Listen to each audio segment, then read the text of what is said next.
Classes में आपका हार्दिक स्वागत है। मैं Rajesh Lakhera, assistant professor chemistry Taranagar. आज अपना टॉपिक है आइसोमेरिज्म। अपने आइसोमेरिज्म के बारे में पहले तक पढ़ लिया था। Type of isomerism, structural isomerism के दो प्रकार पढ़े थे अपने, चेन आइसोमेरिज्म और पोजीशन आइसोमेरिज्म।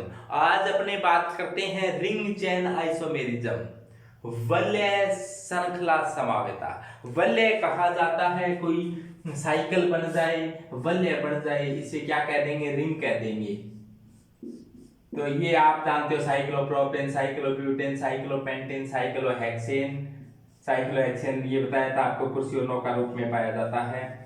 कुर्सी, नौका, ट्विस्टेड बोट, बोट। ये बातें तो हो गई। आज अपने समझना चाहते हैं रिंग चेन आइसोमेरिज्म होती क्या है। सभी समावेता के अंदर एक बात कॉमन होती है कि सभी समावेवियों के मॉलिक्यूलर फॉर्मूला सेम होते हैं।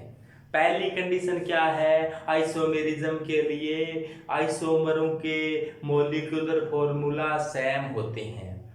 अब फिर डिफरेंस क्या होता है? जिस चीज में डिफरेंस होता है वह उसी प्रकार का आइसोमर बन जाता है। तो अपने आज बात करते हैं रिंग चेन आइसोमेरिज्म में क्या होगा। एक चेन के रूप में है, ये कंपाउंड चेन के रूप में है और ये कंपाउंड क्या बन गया? रिंग के रूप में बन गया। तो रिंग चेन आइसोमर, ये इनके मॉलिक्यूलर फॉर्मूला सेम है। देखो कार्बन कितने हैं? 3। हाइड्रोजन कितने हैं? 6।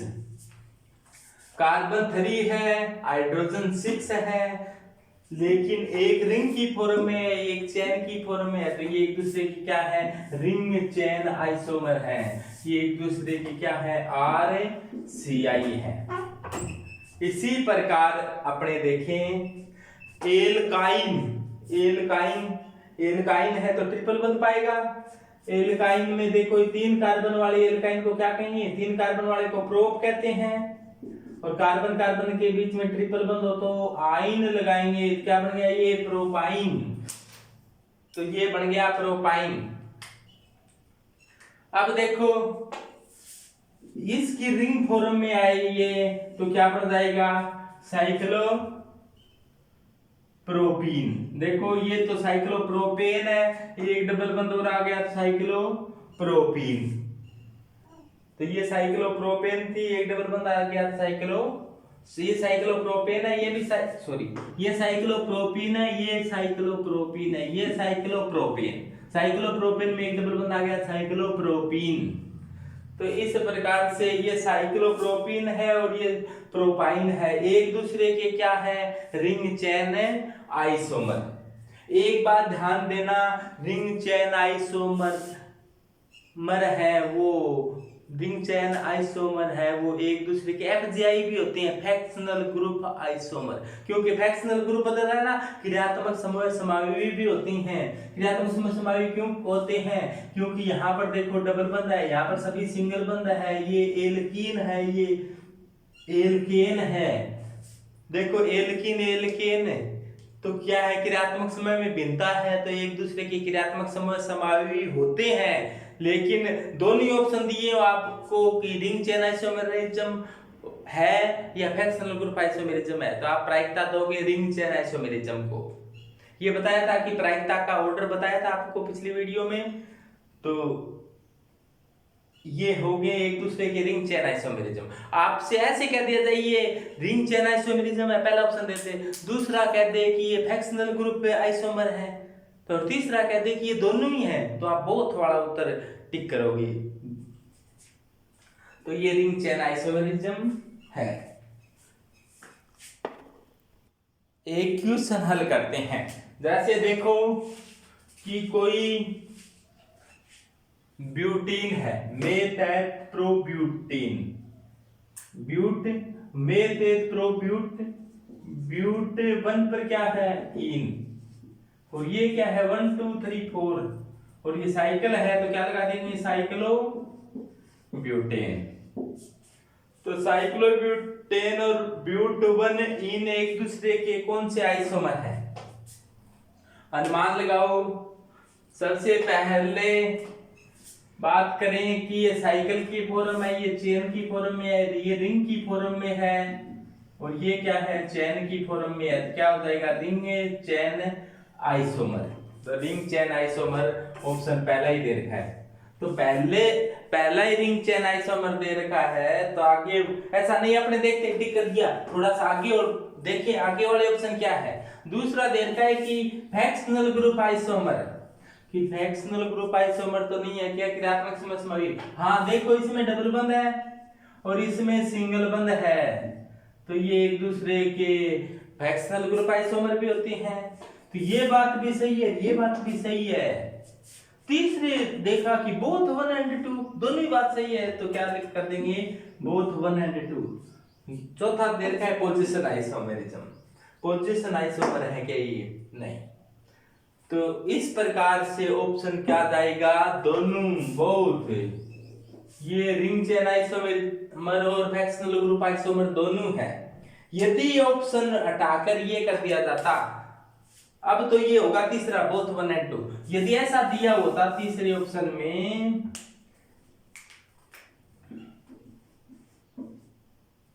कि मान लो चेन आइसोमर दे दिया था, अब कौन सा करते, क्योंकि पोजीशन आइसोमर नहीं है, ये चेन आइसोमर भी नहीं है, फ्रैक्शनल ग्रुप आइसोमर भी है और रिंग चेन आइसोमर भी है, ये दोनों में प्रायिकता किसको देनी होती है, रिंग चेन आइसोमर। अब ये उत्तर ये होगा।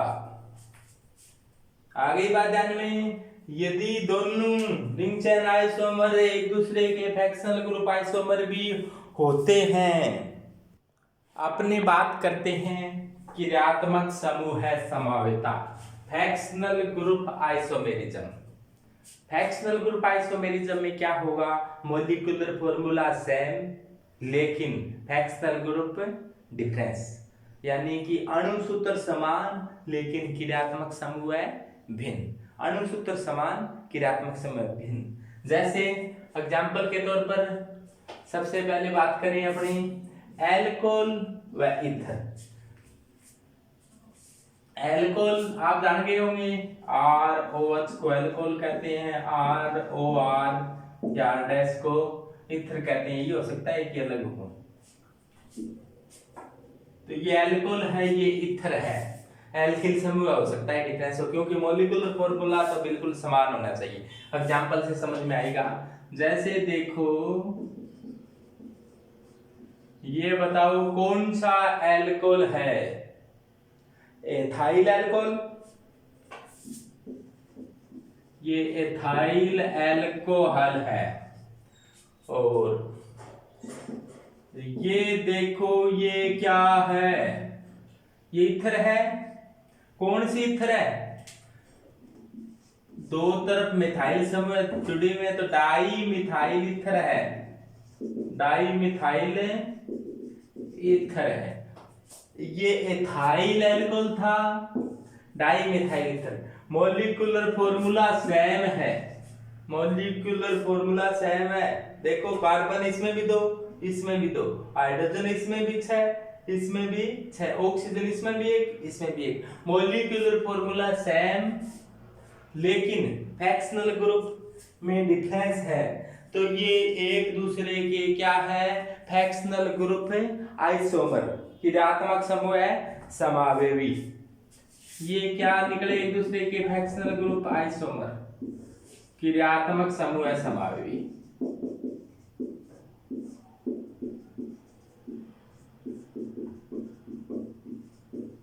ये एक दूसरे के होते हैं फ्रैक्शनल ग्रुप आइसोमर, क्रियात्मक समूह समावेवी। दूसरा आपने देखें एसिड और एस्टर, एसिड का अर्थ कार्बोक्सिलिक एसिड से ही है।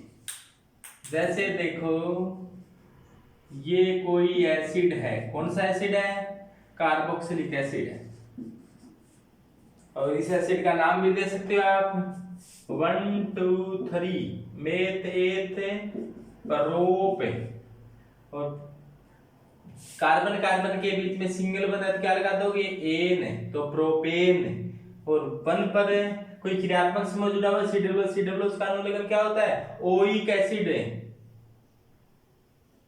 तो ई हटाकर क्या लगा दो, ओइक एसिड है, तो क्या बन जाएगा ये प्रोपेनोइक एसिड। तो ये प्रोपेनोइक एसिड है कुल मिलाकर।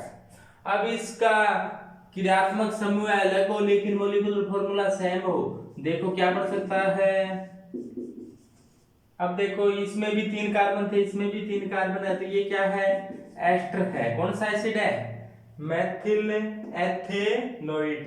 इसको पहले बोला जाता है मिथाइल, 2 कार्बन है तो एथ, और एस्टर का अनुलोम होता है ओएट, तो मेथिल एथेनोइट। तो ये एस्टर है, ये कार्बोक्सिलिक एसिड है, एक दूसरे के क्या है, ये क्रियात्मक समूह है, समावी फैक्शनल ग्रुप है, आइसोमर है। तो समझ में आ गई क्रियात्मक समूह समावी में क्या होता है, मॉलिक्यूलर फॉर्मूला सेम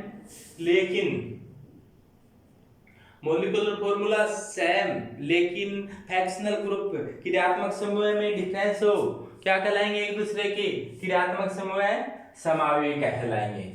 और एग्जांपल देखते हैं, साइनाइड और आइसोसाइनाइड। देखो साइनाइड क्या होता है, जैसे देखो RCN, ये साइनाइड है, ये साइनाइड समूह साइनाइड का अनुलग्न होता है नाइट्राइल, और ये आइसोसाइनाइड में एल्किल समूह से नाइट्रोजन जुड़ता है, अंतर इतना ही होता है बस। तो इनमें ये क्या है, एक दूसरे के क्रियात्मक समूह समावी है, एक साइनाइड है एक आइसोसाइनाइड। फैक्शनल ग्रुप आइसोमेरिज्म के एग्जांपल में आगे देखते हैं अपने नाइट्रो में क्या होता है NO2, और नाइट्राइट ONO, एक होता है नाइट्राइट ONO, एक होता है नाइट्रो NO2। इसके बाद में अब देखो इसमें CH3NO2 और CH3ONO, CH3NO2 व CH3ONO। अब देखो इसका मॉलिक्यूलर फॉर्मूला दोनों का ही सेम है, लेकिन फैक्शनल ग्रुप में अंतर है। जब मॉलिक्यूलर फॉर्मूला सेम हो लेकिन फैक्शनल ग्रुप में अंतर हो तो एक दूसरे के फैक्शनल ग्रुप आइसोमेरिज्म। इसके बाद बात करते हैं अपने ओक्जिम और एमाइड। ओक्जिम क्या होता है, कैसे बनता है, थोड़ा सा देखो। जैसे ये एसिटिल्डिहाइड है, एल्डिहाइड का दूसरा सदस्य एसिटिल्डिहाइड CH3CHO है। एसिटिल्डिहाइड की क्रिया करवा दी जाए हाइड्रोक्सिल एमीन के साथ। एमीन का मतलब होता है NH2 को एमिनो समूह कहते हैं, एमीन हाइड्रोक्सी एल्कोहल का पुरोलगन होता है, प्रीफिक्स ऑफ एल्कोहल हाइड्रोक्सी, तो यहाँ पर OH लगा दिया। तो ये क्या है, हाइड्रोक्सिल एमीन, क्या नाम है इसका, हाइड्रोक्सिल एमीन। और ये क्या है, एसिटिल्डिहाइड। इनकी क्रिया हुई तो देखो क्या हुआ, जल का अणु बाहर निकल गया। जल का अणु बाहर निकलने के बाद में जो बचा है उनको जोड़ दीजिए, क्या बचा है, देखो ये जल का अणु बाहर जाता हुआ और यहाँ पर डबल बंध बन जाएगा। देखो डबल बंध बनने के पश्चात जो बना उसे क्या कहा जाता है, ओक्जिन। तो ये बन गया ओक्जिन। देखो CH3CH डबल बंध NOH, CH3CH डबल बंध NOH, ये ओक्जिन होता है। अब आप यहाँ पर मिथाइल समूह था और बड़ा समूह ले सकते हो, बड़ा कोई एल्किल समूह ले सकते हैं, या कोई फेनिल बेंजील आदि समूह और बड़ा समूह लिया जा सकता है। और ये जियोमेट्रिकल आइसोमेरिज्म भी दर्शाता है, इसका अध्ययन अपने जियोमेट्रिकल आइसोमेरिज्म में भी पढ़ेंगे। और ये है अपने पास एमाइड समूह होता है, CONH2 को एमाइड कहते हैं। और एसिटामाइड का सूत्र क्या होगा, CH3CuNH2। एसिटामाइड में बताओ बच्चों किस प्रकार की गंध आती है, एसिटामाइड के अंदर किस प्रकार की गंध आती है। एक बात बताओ, करणी माता के मंदिर में कौन कौन गया, हाथ ऊंचे कर बताओ, या कमेंट बॉक्स में जरूर बताना करणी माता के मंदिर में कौन कौन गया, वहां पर कैसी गंध आई। करणी माता के मंदिर में चूहे पाए जाते हैं बड़ी मात्रा में, कुछ सफेद हैं कुछ बुरे हैं। सफेद चूहों को काबा कहा जाता है, और ये सफेद चूहों के दर्शन हो जाते हैं तो लोग धन्य समझते हैं, चार लोग अपने पूर्वज भी मानते हैं। तो वहां पर एसिटामाइड जैसी गंध आती है। तो अब आप बता सकते हो एसिटामाइड में कैसी गंध आती है, चूहे जैसी। एसिटामाइड में कैसी गंध आती है, चूहे जैसी गंध आती है एसिटामाइड में। इसके बाद बात करते हैं अपने कीटोइनोल समावेता, ये भी एक क्रियात्मक समावेता है। कीटोइनोल समावेता टोटोमेरिज्म का एग्जाम्पल होती है। टोटोमेरिज्म को कहा जाता है चलावयता, और कीटोइनोल समावेता फैक्शनल ग्रुप का भी एग्जाम्पल होती है। देखो इसमें क्या हुआ, ये कैसा टोन है, ये एसीटोन है। क्या है भाई, एसीटोन।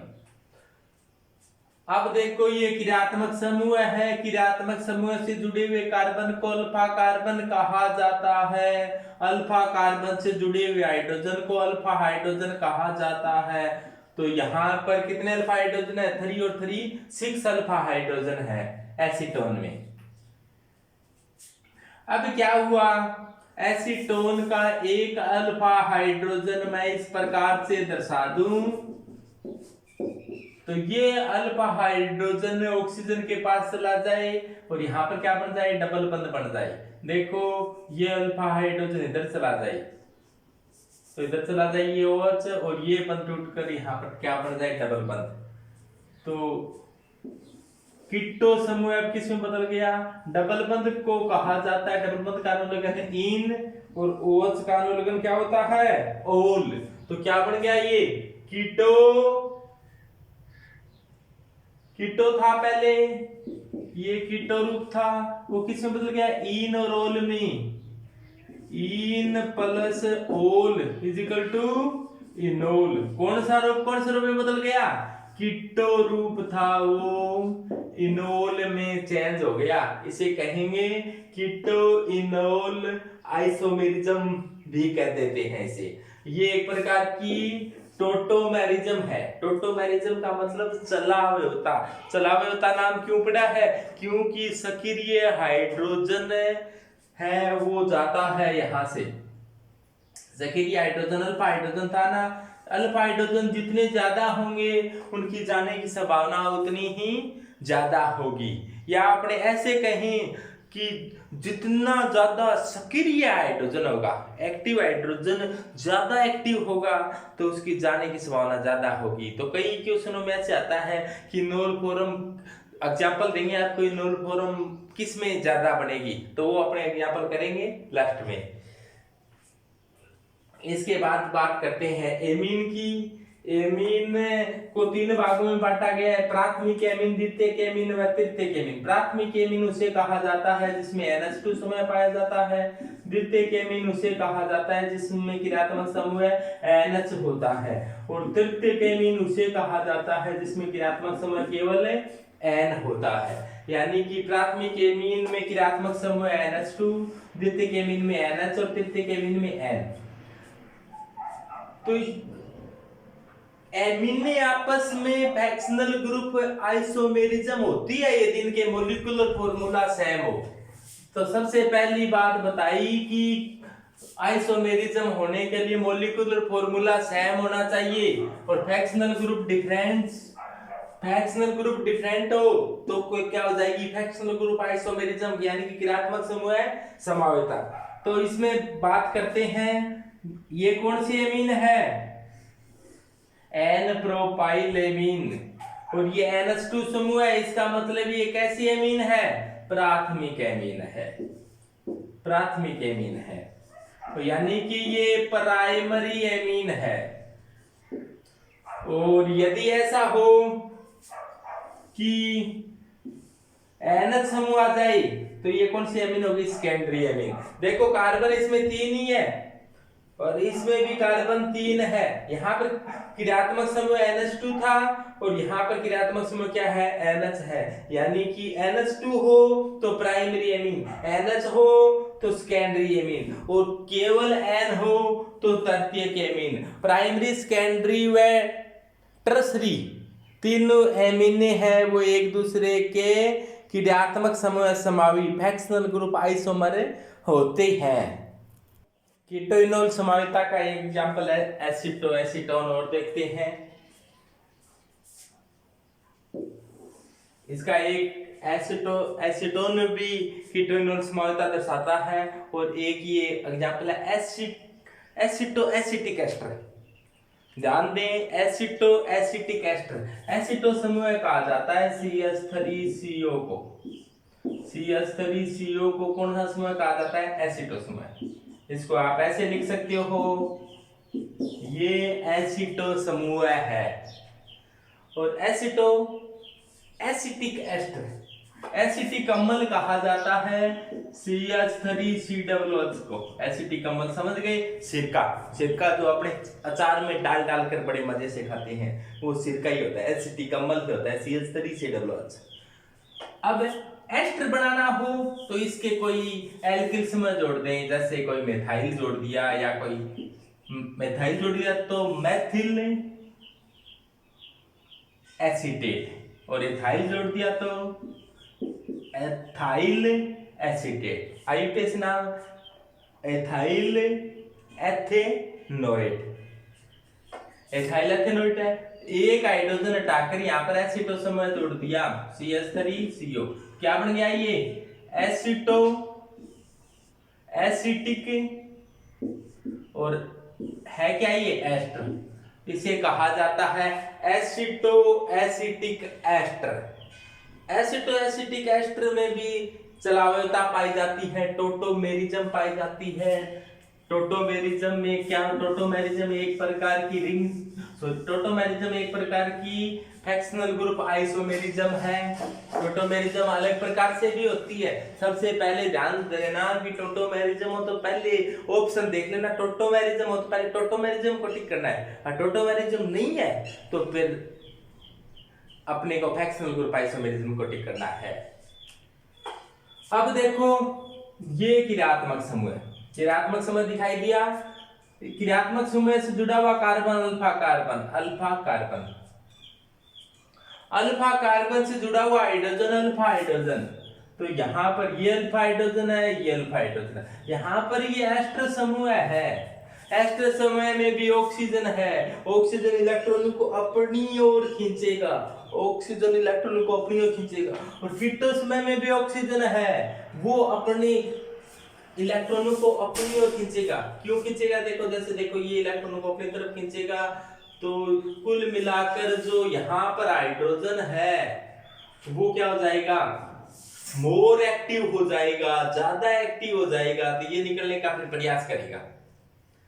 बजाय इनसे, इसके नजदीक तो एक ही समूह है जुड़ा हुआ है CO, और इसके एक तरफ CO समूह खींच रहा है, दूसरी तरफ एस्टर समूह खींच रहा है, जिसके कारण यहाँ पर खिंचाव बल ज्यादा लगेगा और ये ज्यादा एक्टिव होगा। तो इसकी निकलने की यानी कि हाइड्रोजन का रिप्लेस होने की संभावना कौन से की होगी? हाइड्रोजन की ऑक्सीजन के पास जाने की संभावना इसकी होगी, नहीं कि इसकी। डबल बंद यहाँ भी तो आ सकता था और डबल बंद यहाँ भी आ सकता था। तो फिर आया किधर? क्योंकि ये हाइड्रोजन बाहर निकले, ये हाइड्रोजन बाहर निकल कर कहाँ गया? इसके पास। और ये डबल बंद कहाँ गया? इसके पास। तो ये इसमें टोटोमेरिज्म हुई है CO की, तो ये किसमें बदल गया? इन और ओल में। ये कीटोस में, इसको देखो, इसको एक बार एस्टर में मत देखो। कीटोस में किसमें बदल गया?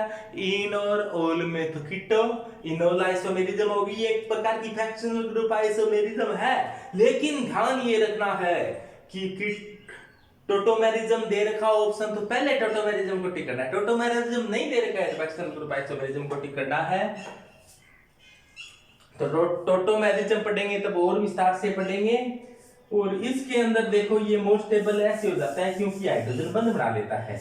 इंटरनल हाइड्रोजन बंध दो प्रकार के पढ़े होंगे आपने, इंटरमोलिक्यूलर हाइड्रोजन बंध एंड इंट्रामोलिक्यूलर हाइड्रोजन बंध। एक ही अणु के बीच में जब हाइड्रोजन बंध बन जाते हैं उसे कहा जाता है इंट्रामोलिक्यूलर हाइड्रोजन बंध।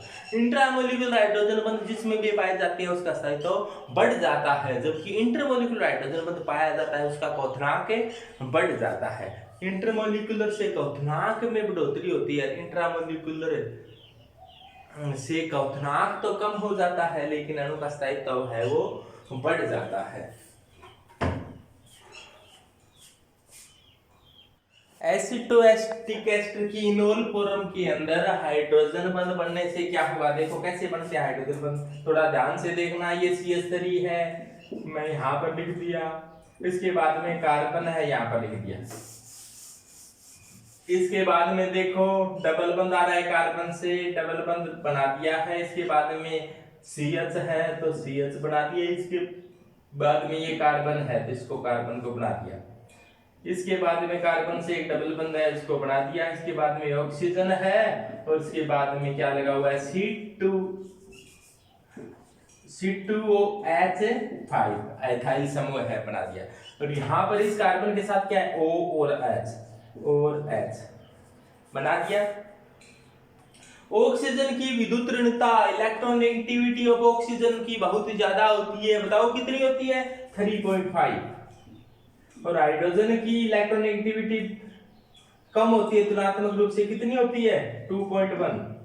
अब देखो इसकी इलेक्ट्रॉनों को अपनी ओर खींचने की क्षमता, ऑक्सीजन की इलेक्ट्रॉनों को अपनी ओर खींचने की क्षमता ज्यादा है तो इलेक्ट्रॉन किधर चले जाएंगे, ऑक्सीजन के नजदीक बंध के इलेक्ट्रॉन, तो ऑक्सीजन पर आंशिक ऋण आवेश पार्शियली नेगेटिव चार्ज, और हाइड्रोजन पर कैसा आवेश आ जाएगा आंशिक धनावेश। इसी प्रकार कार्बन और ऑक्सीजन की बात करें तो इस पर आंशिक ऋण आवेश और इस पर आंशिक धनावेश।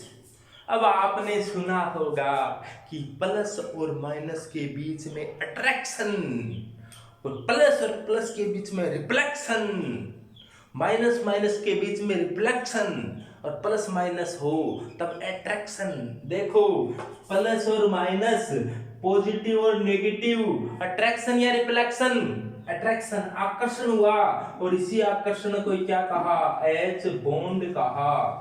और H बॉन्ड बनने से ये अणु में स्टेबिलिटी बढ़ी। क्यों स्टेबिलिटी क्यों बढ़ गई, H बॉन्ड बनने से स्टेबिलिटी इसलिए बढ़ गई क्योंकि ये चक्कर बन गया।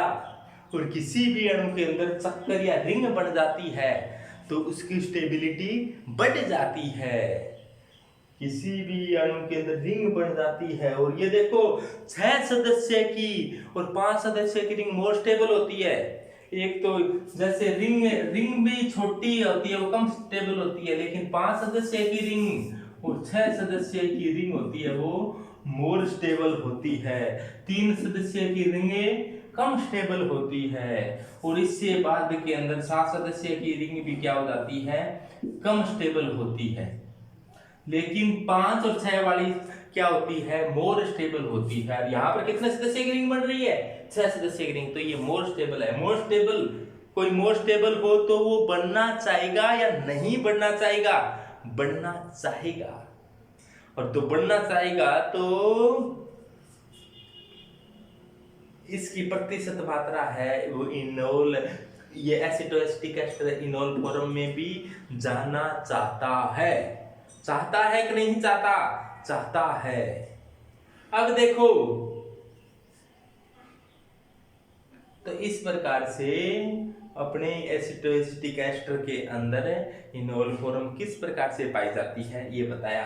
अब आपको पूछ दे भी कितने परसेंट पाया जाता है ये, तो ये 7% पाया जाता है और ये 93% ये वाला। ये तो एक ही चीज है, बस हाइड्रोजन बंध बनाकर दिखाया है। ये तो एक ही चीज है। और ये कितने परसेंट 93% ये पाया जाता है, 7% ये पाया जाता है इनोल फॉर्म में। तो कीटो फॉर्म इनोल फॉर्म में कैसे बदलती है।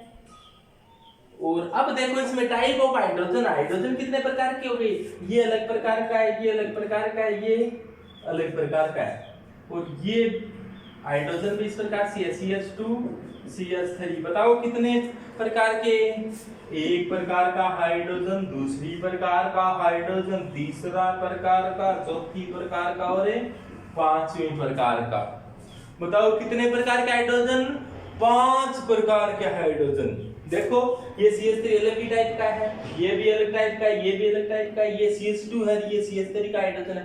तो 5 प्रकार के हैं, तो NMR संकेत कितने देगा, ये NMR के अंदर 5 पे सिंगल देगा। NMR में, NMR न्यूक्लियर मैग्नेटिक रेजोनेंस में ये 5 प्रकार के संकेत देगा।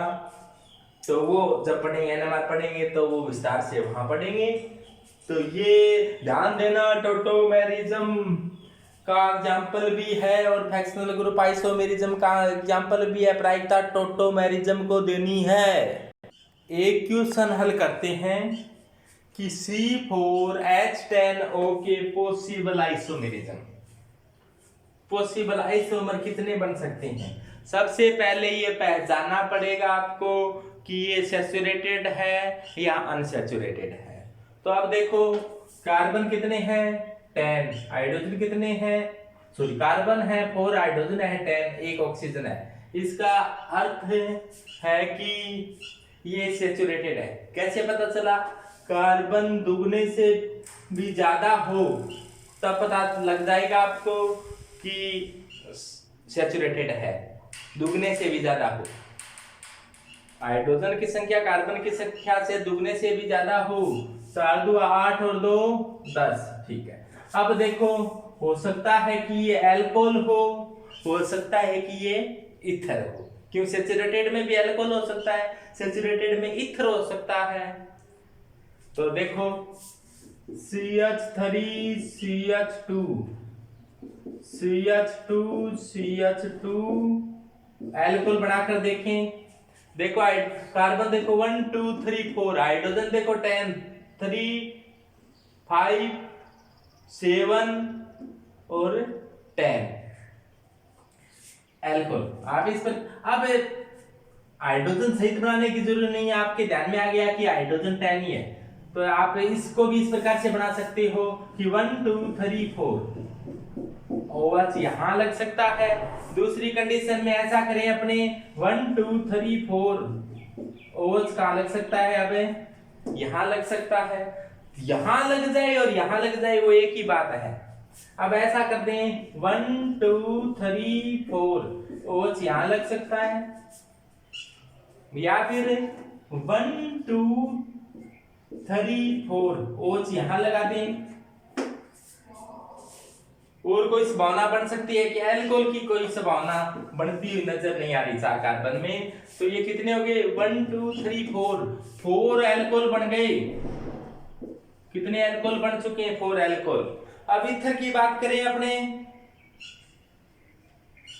ईथर कितनी बन सकती है, जैसे देखो 1 2 3 4, तो एक ईथर तो ये बना दो, जानी पहचानी ईथर है डाई एथाइल ईथर। अब ऑक्सीजन इनके बीच में हो 1 2 3 4, यहां पर हो 4 कार्बन 1 2 3 4, ऑक्सीजन यहां हो, यहां हो। और क्या कंडीशन बन सकती है ईथर की कि 1 2 3 और 4, इस प्रकार से ईथर बन सकती है। तो ईथर की कितने बन सकते हैं और अल्कोहल के कितने बन सकते हैं, बनाकर देख लोगे, शाबाश। तो ईथर के बताओ कितने बने, 3, अल्कोहल के कितने बने, 4, टोटल कितने हो गए 7। और से भावना जांचो। तो इस प्रकार से आपके क्वेश्चन आते हैं कि संभव समावयवी कितने हो सकते हैं। तो आप बनाकर देख लेना कि, या फिर इस प्रकार से आते हैं कि निम्न में से कौन सा आइसोमर संभव है या नहीं है। फिर और ज्यादा कठिन बनाना हो तो इनके निम्न में से कौन सा आइसोमर संभव है या नहीं है, उनके फिर सूत्र न देकर फिर IUPAC नाम दे देंगे, या सूत्र न देकर सामान्य नाम दे देंगे। तो इनके सामान्य नाम सभी जानते हो, इसका सामान्य नाम क्या होगा, ये क्या है, 4 कार्बन का है, तो normal butyl alcohol, normal butyl alcohol. IUPAC नाम butane, butane plus ol butanol.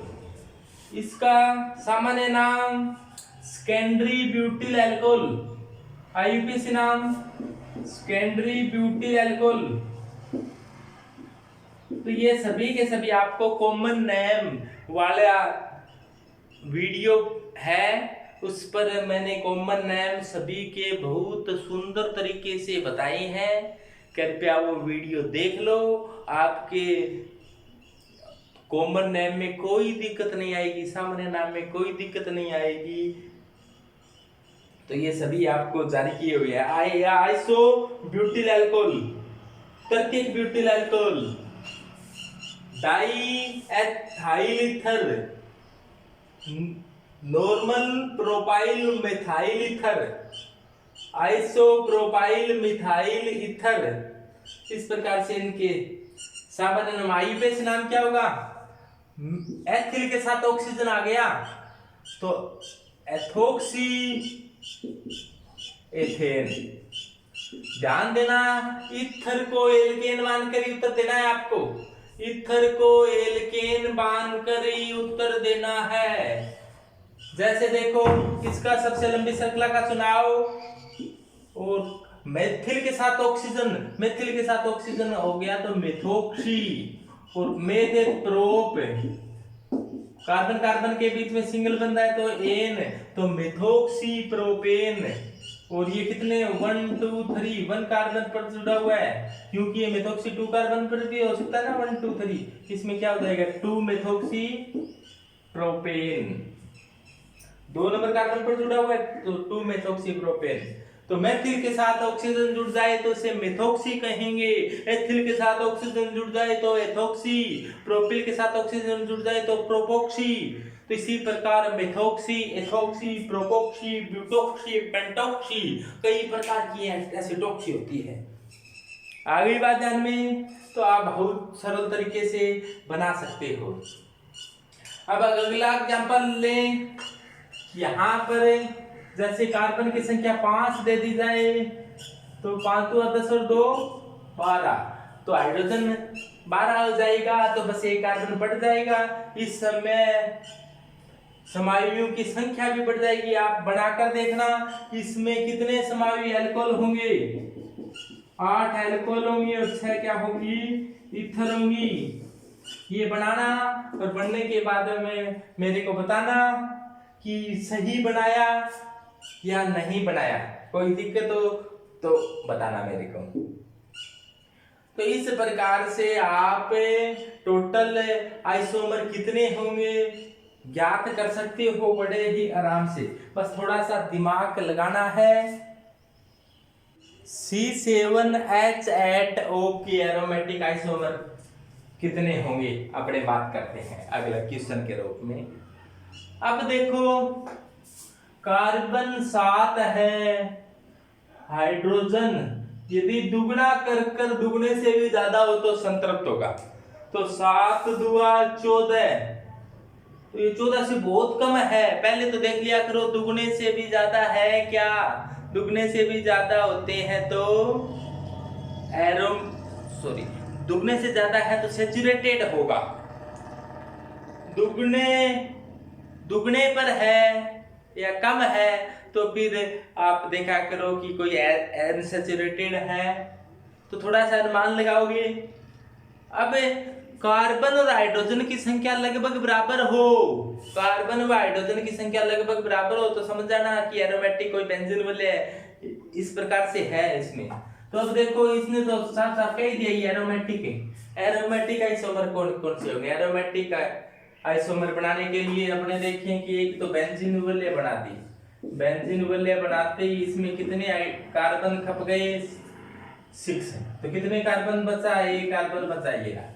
अब हाइड्रोजन देखो 1 2 3 4 5, यहाँ पर हाइड्रोजन था, वहां से हटकर तो कार्बन जुड़ गया, तो 5 हाइड्रोजन काम आ गए, 5।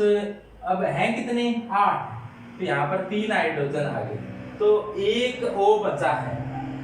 अब ये O किस फॉर्म में हो सकता है कि ये OH के रूप में हो। अब शेष रह गया एक O।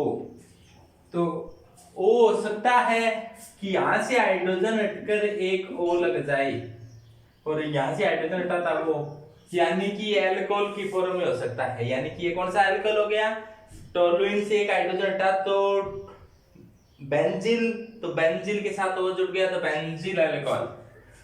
ये OH यहां पर होता, जैसे ये तो टोलुइन ही है और सॉरी ये टोलुइन है और यहां पर OH हो सकता था। तो अगली कंडीशन में ये OH टोलुइन है, अब तक ये OH यहां हो, ये क्रिसोल नाम सुना होगा आपने, और OH यहां हो।